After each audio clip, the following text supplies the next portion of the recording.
welcome back to another edition of Holo and Holochain Q&A. All right, so if you have any questions, please ask them in the chat for this. Alex says, congratulations on the great start to the crowdfunding campaign. Thank you, Alexander. We're pretty excited about it too. We weren't sure what to expect because we haven't really done any press. We've been sort of working and looked up a little bit and went, okay, go. And we reached out to friends and family and people who've been following us for a long time. And so it's been wonderful to have a lot of support show up. Will asks, where can I buy a Holoport? You can go to Indiegogo and search Holo host, but if I can have one of the folks on the team drop a link into the chat, that will make it even easier for people to get there. Other issues. Holoport Plus versus regular, asks Gannon. For us, it's a pretty clear advantage. The Holoport Plus is our $999 offering. It's got twice as much storage, twice the speed, et cetera, plus a solid-state drive that is, I think, 128 gigs. So that's a really solid offering. If you're not feeling like dropping $1,000 on a device today, the Holoport Complete is only $399 for today only, I believe. That's our early bird special. Katie said, if I purchase a Holoport, can I drop my existing online service? Not yet. Not yet.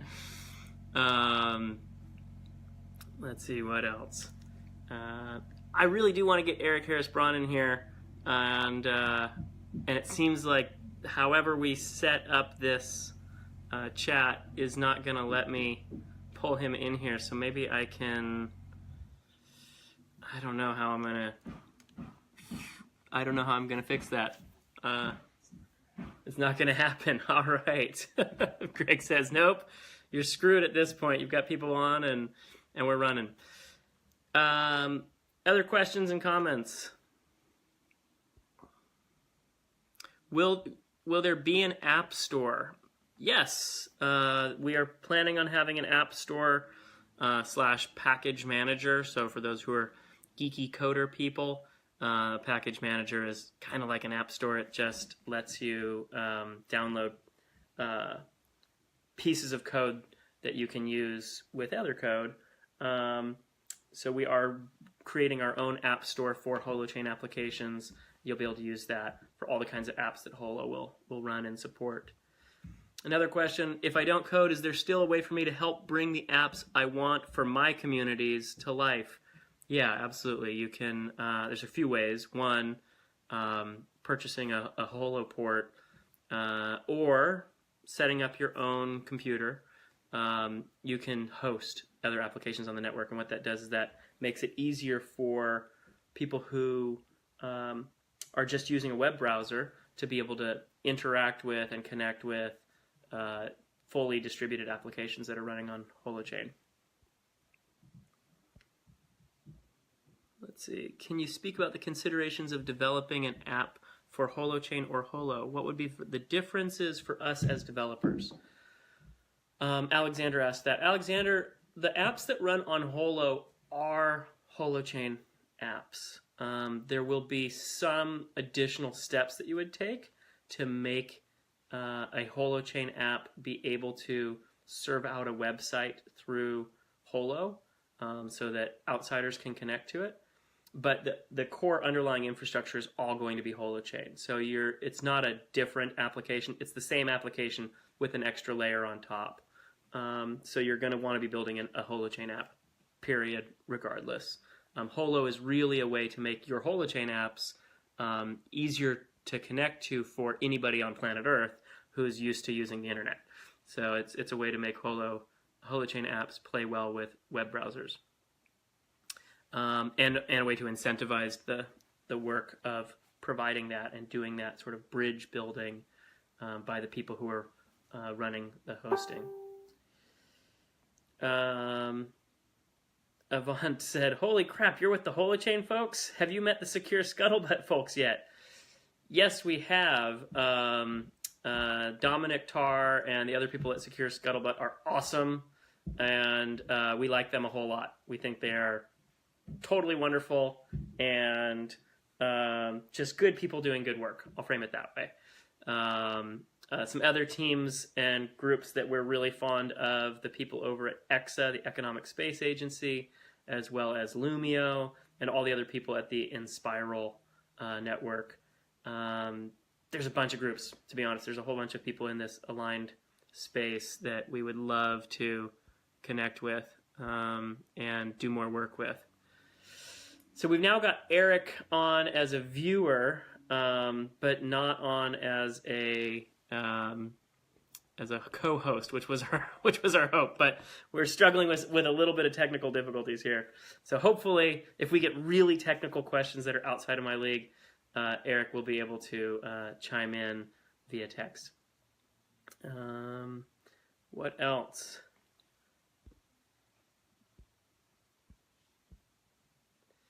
We have, how can one earn Holo fuel besides the ports?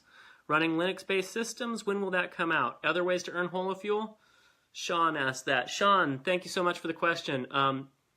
You do not need to own a Holo port to earn Holo fuel.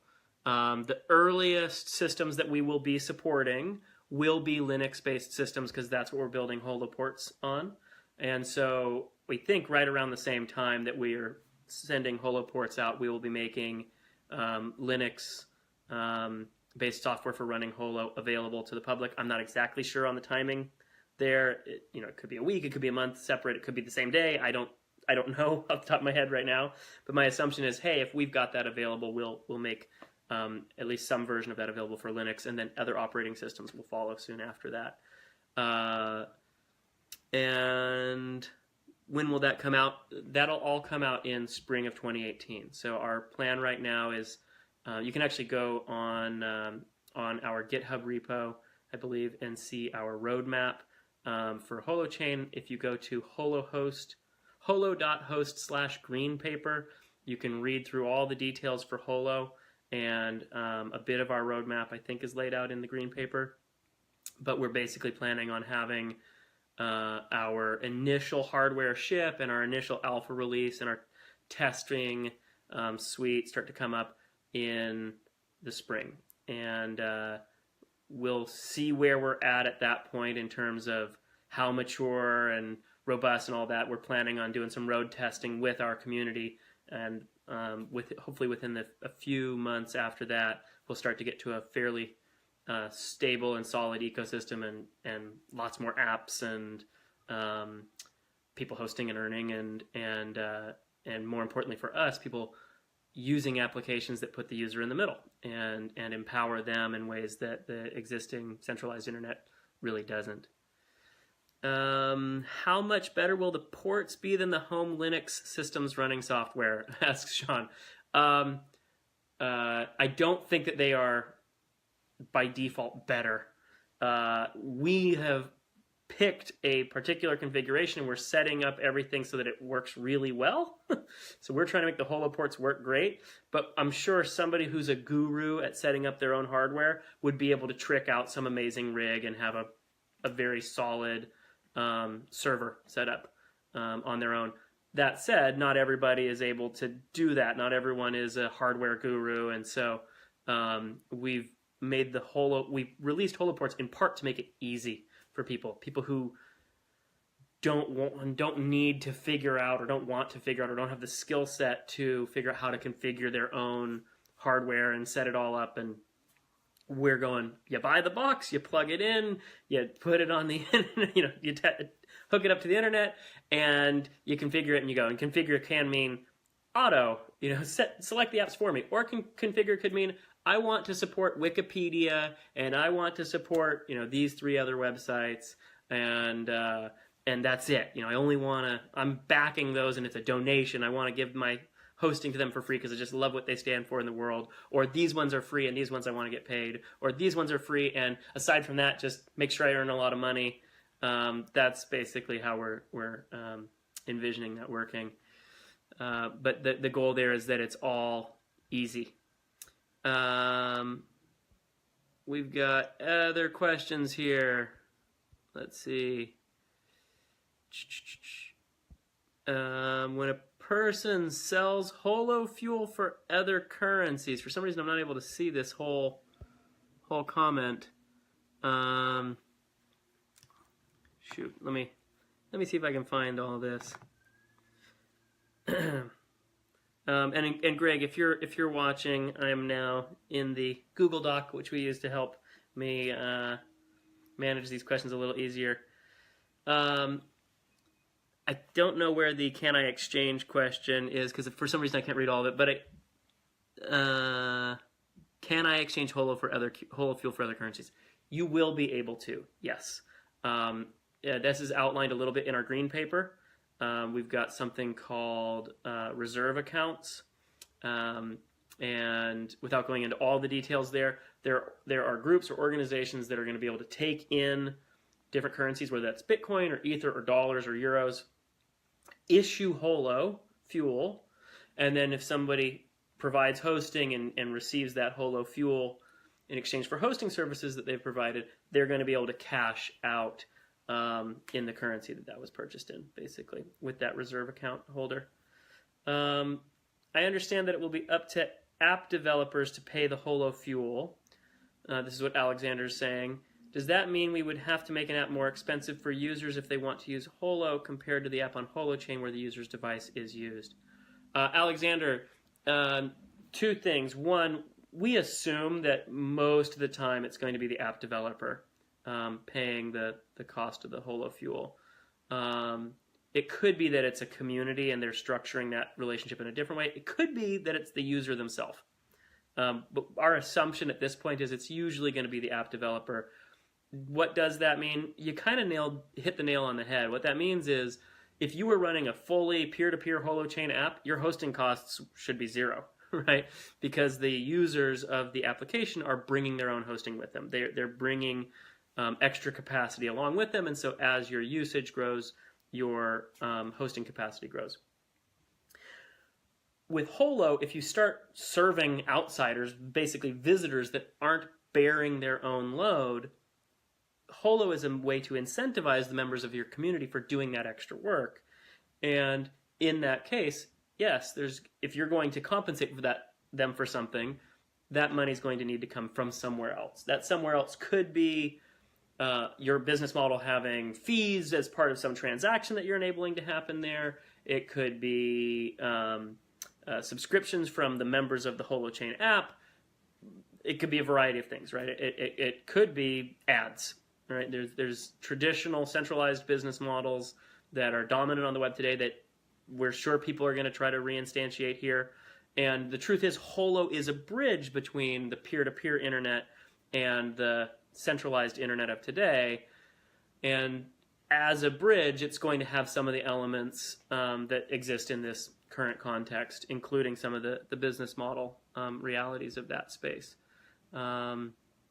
We do think there are some new and interesting ways that you can structure business models in this architecture, but Holochain will always be cheaper. At the same time, Holochain will always be, or will be in our initial use case, limited to people who are also running that Holochain app. So it's the citizens who have all the rights and the responsibilities, whereas Holo allows you, it's sort of like having citizens, and then you're also able to have visitors. And that can be really useful. That can be a very fruitful thing for the citizens of your community, right? Whether that's a monetarily fruitful thing or a culturally fruitful thing. Hey, we want these other people to be able to interact with us. We want them to be able to check things. We want them to be able to ask questions and get responses from our community, because that helps our community members have better relationships in other contexts. For instance, that could be things like signature checking even. Not that Holo is built specifically to solve that problem. We have a distributed public key infrastructure that runs on Holochain that we think most application builders are going to want to just make use of as is. for helping solve some of their key management problems. But and we think that'll be useful. We believe that'll be useful for contexts beyond Holochain. We think other people are going to go, ooh, we really like that, and they might make use of just that Holochain piece to help them solve problems in their other blockchain or centralized architecture spaces. What else do we got here? What is the minimum amount of bandwidth required by the Holo port to be useful, and can bandwidth usage be controlled? Eric, can you reply to that one if you haven't already? I don't know that off the top of my head, and it would be interesting to know. I mean, if I riff, my riff would be something like, I don't know that there is a minimum bandwidth. That said, you are going to be developing some metrics over time, some reputation metrics about your uptime and how quickly you respond and all of that. And so if you're somebody who has really poor bandwidth and you're very slow to respond, you're probably going to have fairly poor reputation. Yeah, I'm not sure what the bottom level of that is. At the same time, on the high end, can you cap your usage? I believe so, yes. All right. What else? Do you think the major server owners of the world, such as Google, will start offering their clients the ability to distribute their network peer-to-peer? If so, would that put Holo out of business? Gosh, that would be nice. I mean, Holo is planning to put ourselves out of business. So if they did our job for us, great. If the world shifts to peer-to-peer networks that function in something close to what we're wanting the world to function like, then mission accomplished. But I don't think that's going to happen overnight. I think they've got enough invested in their current architectures that they're not going to be switching over like that. That said, who knows where this all goes? It could be that they begin playing with some things, or there's a division within one of those large companies like Amazon or Google that starts playing with stuff, where there are people who start renting Amazon Web Services boxes to serve peer-to-peer things. You can do that. That's a pretty expensive way to do it. That would be far more expensive than probably just getting the stuff yourself. So I don't know that that's going to be how this goes, at least in the early run, but not sure beyond that.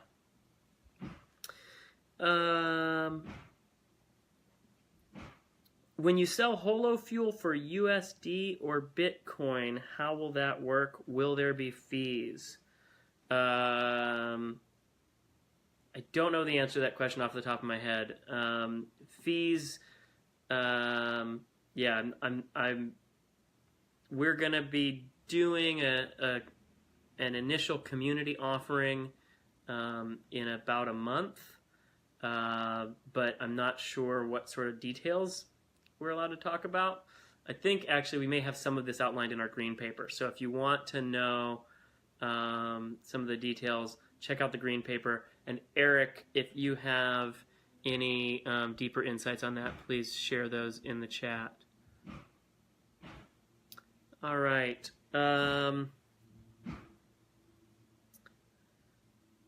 Oh, sorry. I think I got this backwards a little bit. So this was not when we sell, but when a host sells. I'm going to reframe that. So when a host sells Holo fuel for, let's say, US dollars, how will that work? There could be third parties, right? There could be third party exchanges that these things are going on. But in our kind of internal ecosystem, you'll have people who are actually issuing Holo fuel, taking in US dollars, and then issuing Holo fuel. Later on, if somebody's going to redeem that, they're going to redeem the Holo fuel, which literally moves it out of the system, and they hand over the dollars. And so that's currency leaving the system. This is actually something that enables, these reserve accounts enables our currency supply to breathe. Basically, it enables the supply to expand and contract a bit. We don't think that means we're going to have a completely static currency valuation, but we do think it's going to make it so that we don't have crazy volatility. We have something that looks a little more stable, whether that's a stable and rising or a stable and neutral or stable and dropping, hopefully not. Do you expect paying to run a Holo node on AWS or other commercial cloud hosting provider would be economically viable due to Holo fuel payments? I kind of touched on this a minute ago. I think that there's going to be cheaper ways to run this stuff than on a commercial cloud like AWS, Amazon Web Services, for those who aren't familiar with the acronyms. Next up, Aaron asks, relate Holo to net neutrality issues right now, and if applicable, the most important thing we can do / be aware of to support a Holo future. So 2 things. 1, net neutrality is real and it's important at this point because our telecommunication systems is basically a monopoly, right? There's just a handful of companies that control our communications infrastructure. And it looks like within the next week that might be stripped away, in the United States at least. And what that would mean is individual companies would be able to discriminate on the basis of content. So you try to download something that comes from a partner of theirs, great, you get it fast, no problem. You want to download content that comes from a competitor of theirs, maybe you get it slow, or possibly not at all. That they could potentially block content because it doesn't suit their business model. That's scary. My personal belief is yeah, okay. The politics around that. My personal belief is that the politics around that are pretty complicated, and so I don't know how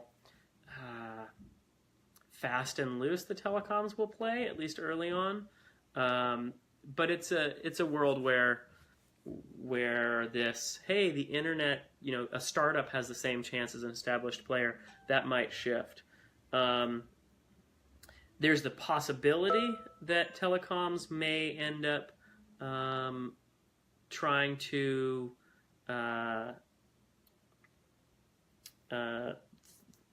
throttle or reduce Holo or Holochain use. I'm not sure how successful they'll be in that, but that is a possibility. At the same time, the Holo itself may actually help to accelerate the adoption of mesh networks, and particularly incentivized mesh networks, which, oddly enough, the current net neutrality world is a world where the only people who can really afford or profit from adding capacity to the network are telecoms, are telecommunication companies who own the customer relationship. So yes, they throw up a tower, yes, they throw up one new piece of cable, and how do they make money off of that? Well, they charge me a monthly fee to access all of that. All right, so I go to them and I pay, $100 a month or whatever, and if I use an extra gig, I have to pay an extra $10. Nobody else can sort of throw up a tower and make some money off of that tower, because the way that it's structured right now, it's pretty much you either own the customer or you don't. There's no people in the middle who happen to be helping a little bit and are getting compensated. Some incentivized mesh networking stuff could change that. And so one of the things that's sort of interesting is a post-net neutrality world might actually accelerate the disruption of the telecoms. They're the ones who are advocating for all this right now, but it might actually accelerate their undoing, which would be a much more vibrant and thriving ecosystem. So let's hope for that. Not the loss of net neutrality, but a much more vibrant infrastructure. Have you guys played around with business models for app developers replacing the traditional free services, Facebook, Twitter, but without subsidizing through ads? I know it's not your job as developers of the system itself, but you're all imaginative folks, so I'm sure you've talked about it at least once. Thank you, Paul. That's a good question. We have talked about this stuff a fair bit. I don't have all the answers there. We do think that there are a variety of ways that application communities can recognize the people who are contributing, recognize and reward the people who are contributing to making their community better. And one of the things that becomes interesting in this Holochain world is that applications probably end up becoming fairly fluid. So you may have people contributing and helping make they add some little new piece, or they add a little micro application that others use in lots of other apps. And we've played with some different models in terms of commons-based reward systems and things like that, where people who are contributing and their pieces are getting used, their content is actually getting used a whole bunch, that based on that usage they're being rewarded. That's not a perfect system. There are some ways in which there are systems out there that only get used a very small amount, but they're actually really valuable. Like each use is really important. And there are other systems that each use is only it's only a tiny bit of value for each of those users, but there's tons and tons of that use. So this isn't a perfect model for all use cases, but we think it'll be one way of helping to incentivize investments of effort at infrastructure layers that are often neglected today. One way to frame that is, today some of the pieces that are the most important for how our communication systems work, things like protocols, get the least investment because they're the hardest to monetize. And yet, because they're used so much in this sort of commons-based, everybody's chipping in a little bit, and the kitty is getting distributed based on actual usage, you might see some really interesting support for language development, protocol development, things like that. So we've got some work that we've done on that front around a concept of a sovereign accountable commons. We don't have all of the technical pieces in place to run a functioning sovereign accountable commons, though we are planning on running some of our own projects in that way. I'm sure there's a bunch of other mechanisms and ways to incentivize people doing good work and being recognized for that, but that's one that we've played with. What else? Alexander says, we're working on a credit clearing system where I hope I can answer this, where we use the accounting system APIs to calculate credit limits for businesses. How could that be done in a decentralized fashion? I'm not sure off the top of my head. I'm sure if I had a little more time to think about it, I might be able to come up with something.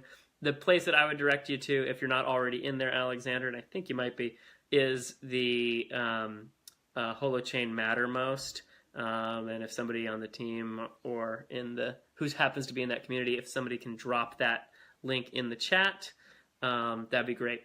Join that Mattermost. I think there's a few hundred people in there now, and all kinds of interesting folks like Paul and some of the other people I'm seeing on here, having cool conversations and asking hard questions, right? And making us go, I don't know, how do you do that? Or is that possible? And we're, a lot of this territory is new and unexplored, right? So we're going to kind of figure it out together, and it's getting really fun seeing so many different really brilliant people going, ooh, you could do this, or has anybody done this yet? And people starting to form groups and play with that. So the conversations are great, but also there's some really interesting building starting to happen, particularly around governance and a couple of other domains. Simon says, EOS is getting a lot of hype now and will be spending at least $1 billion to bootstrap app development using EOS. Can you compare and contrast Holo with EOS, or give a 30-second elevator pitch on why Holo deserves attention from app developers? Gosh, I know EOS and I remember EOS, and it's like one of the main names in the field, and right now my mind is going blank on what they're all about. Oh, there's an answer for that in the comments? Okay, cool. All right, so apparently there's an answer for that one in the comments. But I'm like not seeing all of those details. Thank you. I'll read it for those who are watching at home. EOS has designed their ICO to be a kind of money-making machine for their founding team. It is great that they are planning on giving some of that back, but their plans thus far have seemed more about making money than providing good tech. Holochain, from our understanding, will be more scalable and cheaper to run, and the Holo Fuel ecosystem will be much more stable in value, allowing for it to support use cases that EOS's speculative token will have a hard time supporting. That was a pretty straight jab. I'm sure those guys are, well, I'm not sure, I don't know them at all, but my guess is that they're trying to do good in the world. And many of the people, somebody asked this the other day, if, how are we different philosophically from blockchain folks and the people who did the web? And at one level, there's not too much distinction. I think a lot of the people in this space, whether it was Tim Berners-Lee and some of the other people who were trying to pioneer early web-like systems that were consumer-friendly, general population-friendly, as well as the blockchain folks, many of those people have visions of how they're hoping to spread power and create systems that are much healthier and more thriving, more bottom-up. But that doesn't mean that that's the architecture you create. So you can have an ambition, and you can design for that ambition and not realize that it's going to get steered this way. And it's possible that's going to happen with us too. We're trying to make it so that the users themselves are able to update and change things if they're not working for them.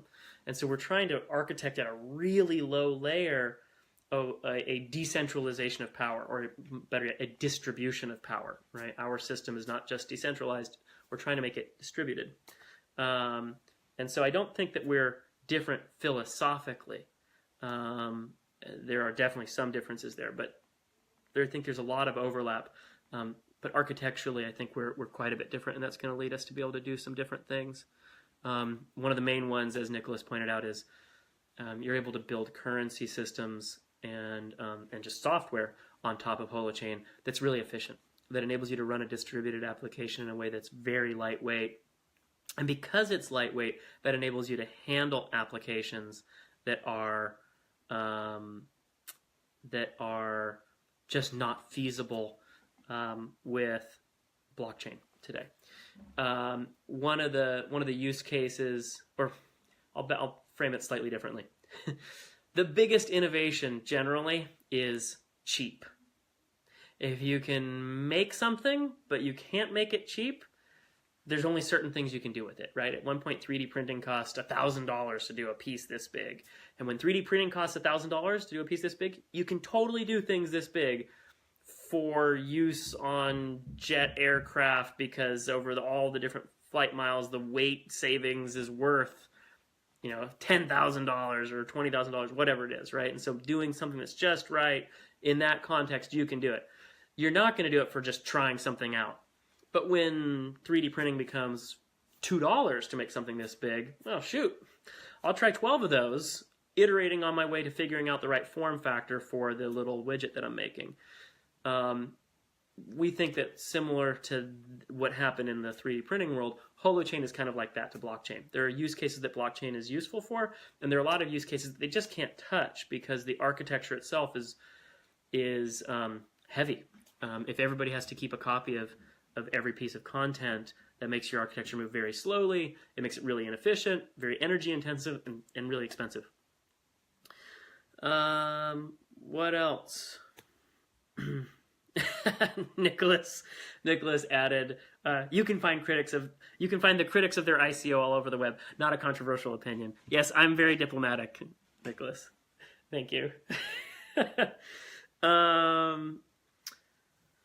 Gabriel says, the Holoport storage capacity can be used for my files or only for others.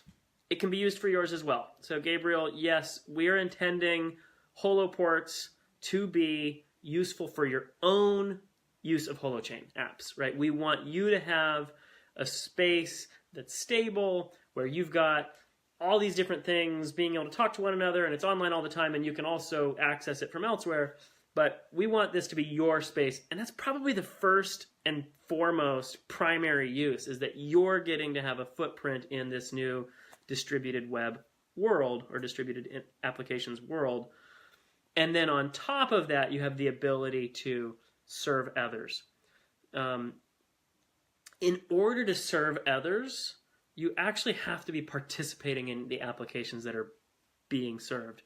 There may be some nuances about how that shows up over time, but that's the that's the basic gist. Yep, and Eric answered that as well. Greg, thank you for helping out with with getting these things in. I'm not always seeing the Eric just answered, but if you see an answer pop up, you can go ahead and delete.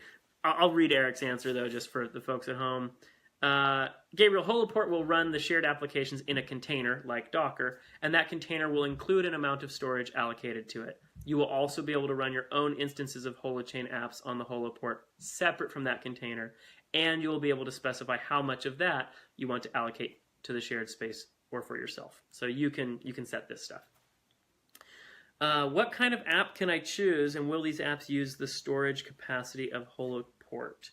So Gabriel, what kind of app can you choose? You can choose any of the apps that are there. Right now it's early days, so we only have a handful of apps. We are expecting a whole bunch of apps to show up over the next few months, both ones that we're building, but also ones that some of the people in this chat actually are already starting to plan out and build. Some that other people have already begun building. We had a peer-to-peer sort of fractal wiki, like Wikipedia kind of thing, at one of the hackathons recently. And a couple of other projects as well around citizenship and some sharing economy type stuff. So we've already got a very simple sort of proof of concept version of peer-to-peer Twitter running. We call it clutter because that's what we think Twitter is. We think it's clutter for your life. And also a clutter is a flock of cats. It's a group of cats, and cats eat birds. So clutter is our alternative to Twitter. And it's really there so that software developers can open it up and look at the source code and go, oh, that's how one of these things works, right? So it's a simplified version. We are planning on beefing that up over the next couple of weeks. At least that was the rumor I heard today. And I'm actually really looking forward to that because I like clutter, but I want it to be, you know, not just a stripped down version. I want it to be like the full deal or something close to it. What else? In another talk, I heard that Holochain includes some governance functionality. Can you talk about that? So there's sort of a couple of layers to this. And this is Alexander asking a question. One layer is, as the user of an app, you are choosing to run an application. And you run it locally, the other participants run it locally, and if you go, hey, I don't like how this is working, you can change the app, and now you're running a different application. You can invite other people into that new space. You can bridge between the old space and the new space. There's a handful of things that you can do there, but this ability to fork in a new direction is by itself a governance feature, right? The ability for you to go, hey, I don't like how this is working, or just, I want to try something new. And if you find out that, hey, this new thing's really cool, you may share that back with the other members of the community. And they may migrate. They may flock with you and come and try out the new stuff. So that's just sort of something that's baked in at that level. Some other internal governance stuff has to do with signatures and how just how we deal with data integrity and some of the management of when people misbehave. Basically, if somebody tries to do something bad, how do you notice?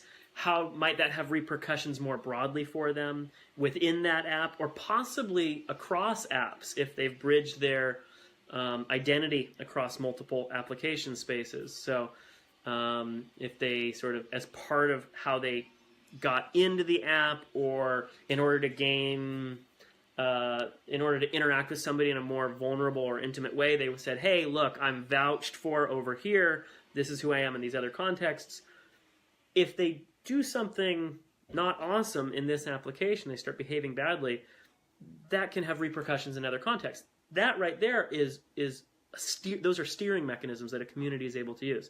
So there's steering mechanisms at the membership layer. What does it take to become a member? There's steering mechanisms at this reputation propagating across different spaces layer. Now, of course, that's up to that individual to decide to bridge their identity across multiple spaces in the first place. And then there's also this this governance layer in terms of forking.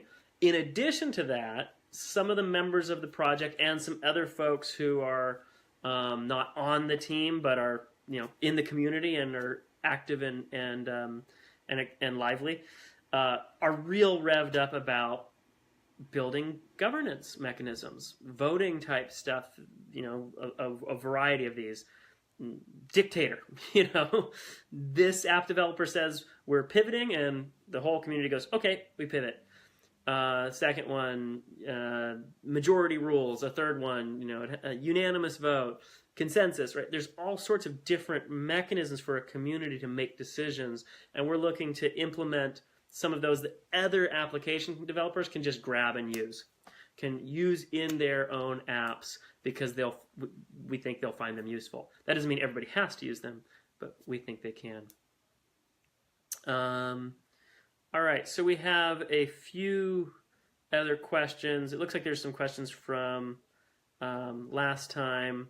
If anybody else has new questions, please add those. And Greg, if you can throw those to the top, that'd be great. Luis says, can a blog or any similar content be viewed by all of the world if it is hosted in Holohost? Yes.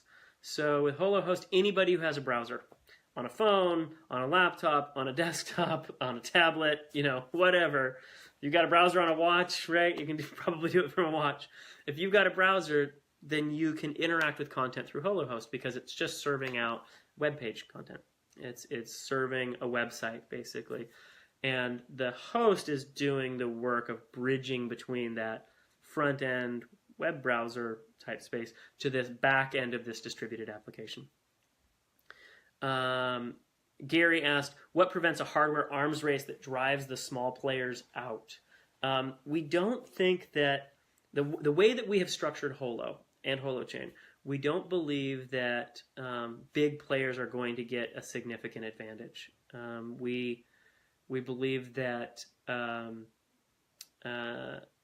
unlike the way that Bitcoin is structured, we believe that the little guys actually have a decent shot at making earning. I don't know if it's earning a living, but earning funds. I have no idea at this point how lucrative or not lucrative this is going to be, and I don't intend to make some statements around that. But we envision small folks like ourselves being able to earn a living or at least make some money supporting others and supporting others being able to access these spaces. For me personally, I'm not planning on at this point, I'm not planning on using Holo Fuel for my primary income. I'm not the guy who invested in Bitcoin mining, for instance. I'm more interested in the way in which I get to contribute to some communities that matter to me and help start to shift a world to a world that I want to live in terms of a more distributed and empowering internet for individuals. And if I'm able to have that compensated for helping bridge some people across and get them dipping a toe in the water and being able to get to play in that space, I'm excited about that. I'm excited that it may pay for itself a bit, or more than pay for itself. We'll see. But for me personally, and I think for most of the people on the team, this is really about, hey, how do we facilitate a transition, right? It feels like this transition is really important, that our world is facing some very complex challenges, that our information systems, our organizations, our governance structures, our corporations just aren't capable of solving, that we need new ways of coordinating our efforts and being able to communicate and collaborate that are nimble enough to handle the complexity of the situations that we face. And so because that challenge is so big and feels so existential, the big win for most of us on the team is helping to shift into a world where we actually have a shot at meeting that challenge. And that feels like a really exciting challenge to take on, right? Like what better work to go do, and what better thing to participate in. I can't think of a better way to spend my time, work-wise, at this point in my life. It's been that way for 10 years for me. Now, at times I've had to spend my time other ways, but I can't think of a better way to spend my time than working on solving that problem. And if people who are able to be rewarded for helping facilitate that that shift, yay. That helps to grow it and accelerate it, right? But for me, the primary motivation is, hey, there's real stake here. That's not just a bit of dollars stake. There's something bigger at play, and we want people to be rewarded as well. Art had another comment. Arthur Brock, one of our co-founders, had a comment on EOS. He said, as far as we understand it, as a general platform for running decentralized crypto apps where people get paid for hosting them, Holochain and Holo largely replaces EOS.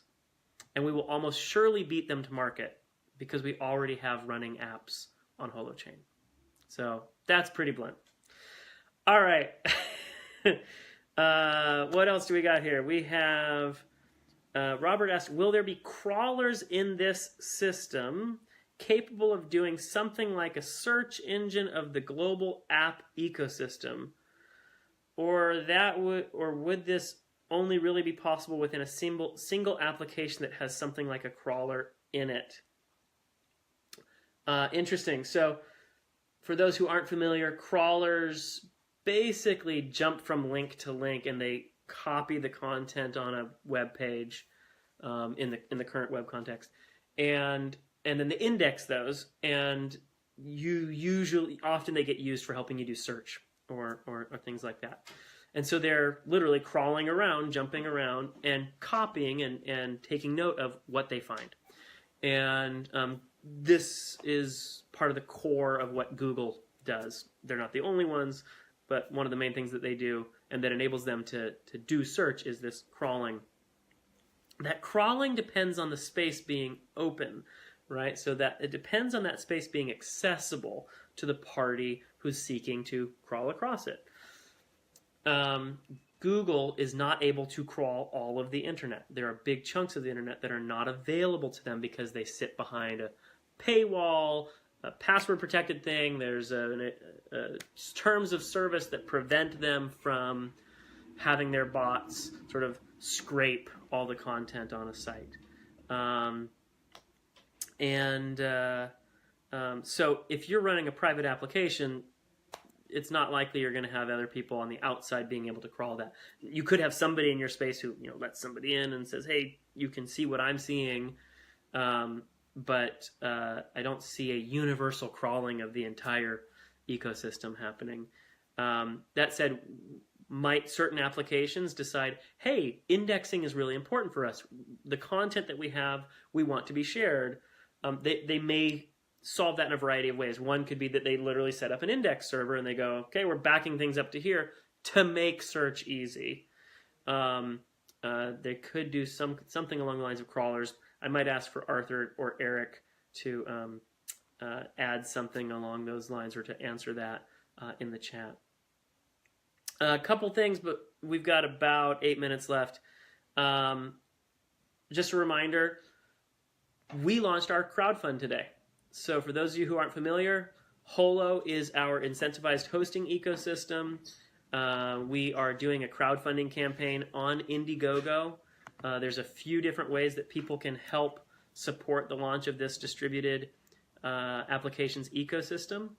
One of the main ones is by purchasing a Holoport. A Holoport is our hosting box. Basically, it's a pre-built device, custom set up with the hardware and software to enable you to host your own distributed applications, host distributed applications for other people, and enable those apps to speak to anybody who can use a browser. And then earn cryptocurrency, Holo Fuel, for the work that you do there. So that your machine does the work, you get paid. That's basically the gist. I just refreshed the browser, and it looks like we have 125 backers on Indiegogo. with $56,529. So, yay! That's 28% of our $200,000 goal. That's huge. We were hoping to get to 30% within a day or two. It looks like we're almost there. So for those of you who have purchased boxes or have paid for application developer trainings or any of the other methods of participation, thank you so much. We literally can't do this without you. So this is it's been a good day for our team. We've been working really hard, round the clock, for quite a long time. And to see other people going, yes, we want this to be real in the world, makes a big difference. One of the reasons why it makes a difference is we need the Holo ports actually to be out in the world. We're not just doing this for the money. In fact, we're basically selling these Holo ports for something close to cost because we want there to be a stable foundation of hosting capacity in the network so that as the early applications start to roll out, they're smooth, they work, the user experience is great, and that with that stable layer, we're able to grow something on top of that. This can become a much larger ecosystem, but we need those early folks to give us that initial base layer. So this is really about getting the hosting capacity out and solid and settled, and so that we can have a foundation to build on. For those who aren't familiar, I think we've dropped a link in the chat to the Indiegogo campaign. We've got a few different options for Holo ports. We have 3 of them. A $99 one, which is the Holo port Nano. You are going to plug that into an external hard drive or something like that, and that will allow you to run Holo and earn crypto. We have the Holo Complete, or just the Holo port regular. I think we're doing an early bird special today only, maybe $3.99. That's going to go up in the next day or two. I believe to $4.49, $4.99, somewhere in there. We've got also the Holoport Plus, which is $9.99. So please go to the Indiegogo campaign if you haven't already. For those of you who are developers, we have some developer training camps that we're going to be offering. We would love to have you come out. We are also going to be doing hackathons and things like that. We're going to be doing some online events. But we'd love to have a bunch of folks come together, learn how to build Holochain apps, and start to launch stuff out into the world. We also have a few other perks like an app design consultation. So if you have an idea, you're not exactly sure how to build it, you can pay somebody on our team, you basically pay us to go, we would build it like this, and give you a little bit of guidance on how to do that. And if you are a big company or you've got a bit of a budget or a community and you're looking to build something like a platform cooperative, something like a peer-to-peer Airbnb or an energy sharing community, so a group of folks with solar panels and wind power and batteries and maybe some little, small hydropower, and you wanted to do peer-to-peer electricity market, we can help train your team with a one-day workshop. That's a perk available as well. Let's see. So a couple other things. This crowdfunding campaign is actually going to run fairly long. For those who haven't read the green paper, we are tying, and again, our green paper is available at holo.host/greenpaper.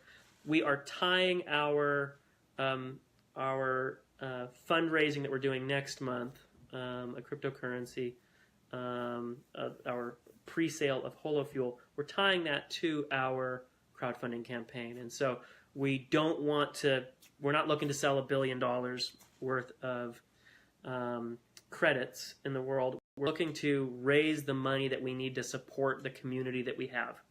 And so we're using our crowdfunding campaign to do some sense making about how much demand is there? How big is this community?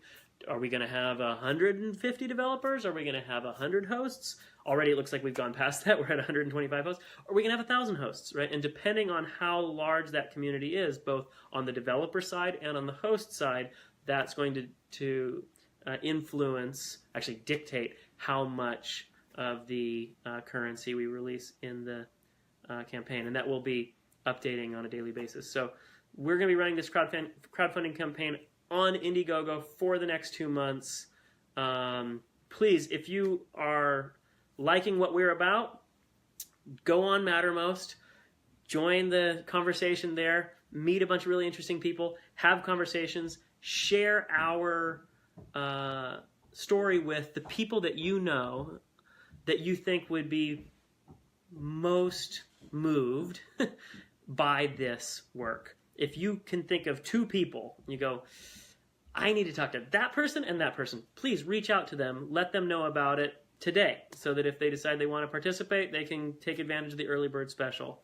And we'll be doing more of these Q&As soon. We actually have a few other series coming up.